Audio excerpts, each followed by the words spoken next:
The Commanders will be back in the NFC Championship. What is going on, everybody? Triple Bueller here, coming at you with another video for the channel. And in today, guys, we are talking about our beloved Washington Commanders, kind of an off-season preview, a review of this season, what an amazing season it was for our Commanders. Before I get into this video, please make sure to like, comment, subscribe to the channel on the road to 1,000 subscribers. And let's get straight to the video. Right now, the Commanders, I think top five in cap space going into this offseason. They have the 29th overall pick. I think the last time they had that much of a high pick, they took Darrell Green, so that turned out well. But what can you say, man? It was a heartbreaking NFC Championship outcome.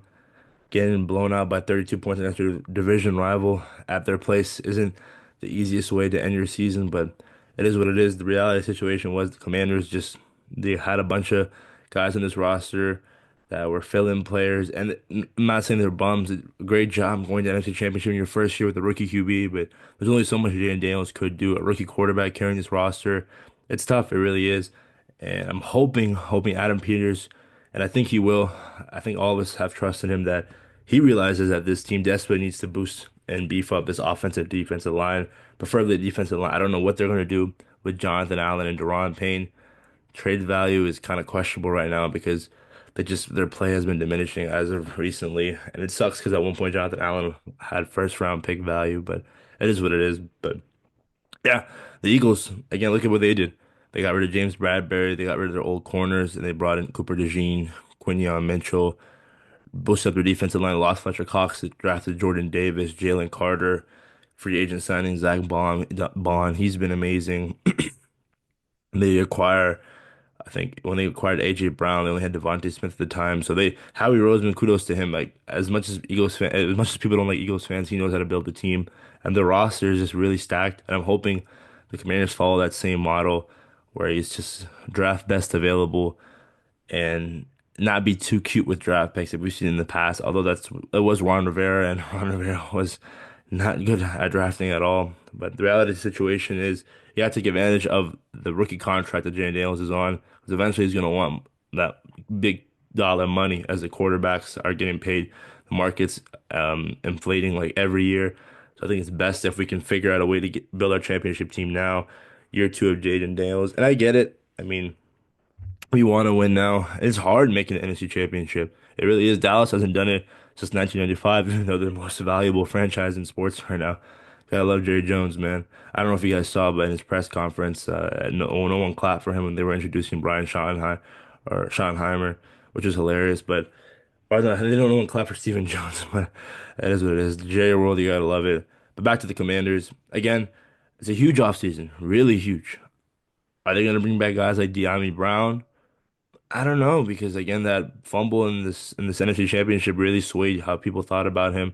He had a great two playoff games, but that fumble just really hurt his value here in DC. Hopefully, I think they do bring him back. Zacchaeus, I think a lot of these guys, Jeremy Chin, a lot of guys that I'm missing right now. It's going to be interesting to see how the Adam Peters and his front office view them and how they did in this offseason. Hopefully they bring back Zach Ertz. That's the guy that I want the Commanders to bring back.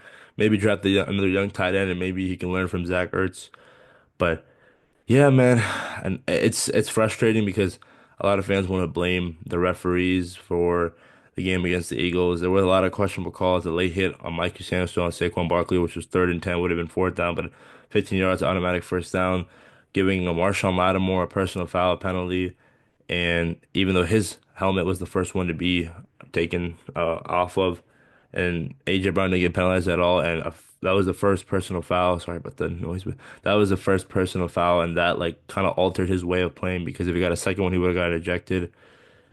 What else? I mean, Tyler Biadasz getting hit in the eye, like that's not a 15-yard penalty. It's just, I don't know. There was a stat about Sean Hockley and how he's like when the Eagles are playing, he's the ref. They're like 6-0 now, 7-0. It is what it is. But if you're the NFL, I feel like you have to look into that record, and it's not like it's week four of the NFL season. It's an NFC championship or championship weekend. There's only two games going on. So to me, like if you're the NFL, you have to see the referees and their records and see which refs are best acquitted to the ones that they're not like the record doesn't favor one team, if that makes sense. But I'm yapping right now. I'm just still upset over this NFC Championship. It was a crazy year, man. I can't stress it enough how much fun it was. I've been a fan since '08. I'm really hadn't had that much excitement. I've never been to a game, and I'm planning to go to a game next year, hopefully. There's football is really restored back here in DC, and it's exciting. It's a great time to be a Commanders fan.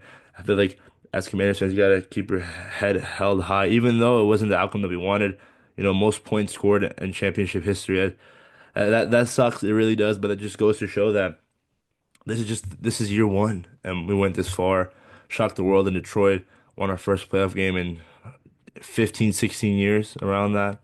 Like, or no, even 20 years. I don't even, it's something like that. But at the end of the day, the Commanders, there's a bright future here in DC, and I'm saying it, they will be back here in the NFC Championship, whether it's next year or the next couple of years. This is the beginning of a dynasty. I mean, again, obviously dynasties they win Super Bowls, but this is the beginning of a winning culture here in DC, which is something that we lacked for so long with Daniel Snyder as our owner. And it's so funny, the reports came out that Daniel Snyder is upset about how his former team is playing so good now in just year two. And honestly, I consider this year one of Josh Harris because his year one was Ron Rivera and all these guys that were from the Snyder era. But these are the guys, Adam Peters, Mitchell Rales, Magic Johnson, Josh Harris. These are the guys that they wanted. They put all these guys together. Dan Quinn, Coach of the Year, I think should be Coach of the Year. Jayden Daniels, Rookie of the Year, played like an MVP this year. With the amount of talent that they lacked compared to the other rosters in the playoffs that they were going up against, kudos to them, man. It's all about heart, and this team showed it, man. It was just resilience. Anytime, anybody, anywhere. That was the motto, and I love that motto. And I think we're going to keep on living with that motto with at least Jayden Daniels as our quarterback because when you have number five on your team, you're really never out of the game. And it's so crazy because this game, Jayden Daniels, if you're being honest, his team let him down. He didn't even play. He didn't play bad. So it's just what an amazing rookie year season he had, and arguably the greatest rookie season of all time. I don't think there's any debate, but hey, there's probably people out there. But it is what it is, guys. Bright future ahead of us. Draft pick, free agency. I can't wait. A lot of more content coming out. But yeah, keep your head held up high. It was a great season. I can't stress it enough. Head of the Commanders. I'm out. Peace.